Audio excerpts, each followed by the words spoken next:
ಇವತ್ತೇನು ನಾವು ಸುದ್ದಿಗೋಷ್ಠಿ ಕರೆದಿದ್ದ ಉದ್ದೇಶ ಏನಪ್ಪ ಅಂತಂದರೆ, ನಮ್ಮ ಹೊರಗುತ್ತಿಗೆ ನೌಕರರ ಪರವಾಗಿ ಆರ್ಥಿಕ ಇಲಾಖೆಯಿಂದ ಒಂದು ಏನು ಅಧಿಕೃತ ಜ್ಞಾಪನ ಸುತ್ತೋಲೆ ಬಂದಿತ್ತು. ಅಧಿಕೃತ ಜ್ಞಾಪನದ ವಿರುದ್ಧವಾಗಿ, ಅಂದರೆ ನಮ್ಮ ನೌಕರರ ವಿರುದ್ಧವಾಗಿ ಏನೋ ಅದು ಬಂದಿತ್ತು, ಅದರ ವಿರುದ್ಧವಾಗಿ ನಾವು ಇವತ್ತು ಸುದ್ದಿಗೋಷ್ಠಿ ಕರೆದಿದ್ವಿ. ಯಾಕಂದರೆ ಅದು ಈಗ ನಿನ್ನೆ ಏನು 31/3/2026 ಅದನ್ನು ಸುಳ್ಳು ಅಂತ ಹೇಳ್ತಿದ್ದಾರೆ ಈಗ. ಆದರೆ ನಾವು ಕೇಳ್ತಿರೋದು ಏನಪ್ಪ ಅಂತಂದರೆ, 24ನೇ ತಾರೀಕೆ ಅದು ಅಧಿಕೃತವಾದ ಜ್ಞಾಪನ ಅಂತ ಬಂದಿದೆ. ನೀವು ಅಲ್ಲಿಂದ ಸುಮ್ಮನೆ ಇದ್ದು ಈಗ ಮಾಧ್ಯಮದಲ್ಲೆಲ್ಲ ಬಿತ್ತರಾದ್ಮೇಲೆ ಈಗ ಸುಳ್ಳು ಅಂತ ಹೇಳೋದು ಎಷ್ಟು ಸರಿ ಅನ್ನೋದು ನಮ್ಮ ವಾದ.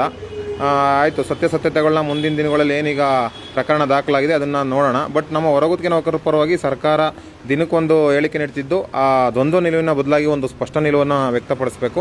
ನಮ್ಮ ಹೊರಗುತ್ತಿಗೆ ನೌಕರರಿಗೆ ಒಂದು ಭದ್ರತೆಯನ್ನು ಒದಗಿಸಬೇಕು. ಯಾಕೆಂದರೆ ಅವ್ರದ್ದೇ ಆದಂಥ ಕುಟುಂಬಗಳಿರ್ತವೆ, ಅವ್ರ ಕುಟುಂಬಗಳು ಕೂಡ ಬೀದಿಗೆ ಬರೋದ್ರಲ್ಲಿ ಏನು ಅಚ್ಚರಿ ಇಲ್ಲ.